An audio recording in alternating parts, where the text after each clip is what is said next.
शान्त र सुन्दर नेपाली गाउँ, हरिया डाँडाहरू, सानो बाटो अनि बिहानको कोमल घाम। त्यही गाउँमा बस्ने दुईजना थिए, अर्जुन र माया। उनीहरू सानैदेखि सँगै हुर्किएका थिए। गाउँको बाटोमा हिँड्दै, नदी किनारामा बस्दै, उनीहरूका हाँसोले त्यो ठाउँ सधैँ रमाइलो बनाइदिने गर्थ्यो।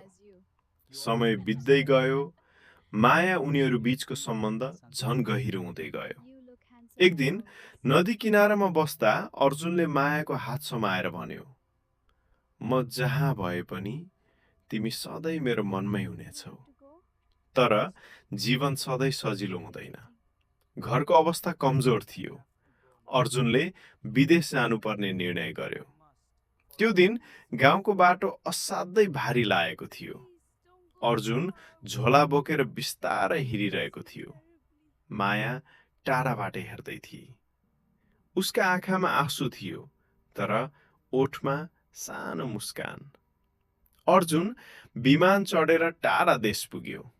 अब उसको जीवन सानो कोठा, कडा काम र थकानले भरिएको थियो। कामबाट फर्केर राति कोठामा बस्दा उसले मोबाइल खोल्थ्यो र मायाको फोटो हेरेर मुस्कुराउने गर्थ्यो।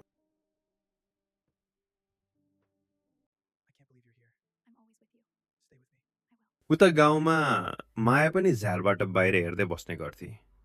त्यही बाटो, त्यही सम्झना, सबै कुरा अर्जुनसँग जोडिएको थियो। कहिलेकाहीँ उसले पुरानो फोटो समाएर भन्थे, तिमी फर्केर आउँछौ नि। समय बिस्तारै बित्दै गयो, तर दूरीले उनीहरूको माया कम गर्न सकेन। एक दिन राति अर्जुनले फोन गर्यो। स्क्रिनमा मायाको अनुहार देखिँदा दुवैको आँखामा खुसीको चमक थियो। म छिट्टै फर्किँदैछु, अर्जुनले भन्यो। केही समयपछि त्यही पुरानो गाउँको बाटोमा अर्जुन फेरि हिँडिरहेको थियो। माया टाढाबाट देखेपछि दौडेर आए। दुवैको आँखामा आँसु थियो, तर त्यो खुसीको आँसु थियो। डाँडामाथि अस्ताउँदै गरेको घामको उज्यालोमा उनीहरू फेरि सँगै उभिएका थिए। त्यो दिन उनीहरूले महसुस गरे, साँचो माया दूरीले कहिल्यै टुट्दैन।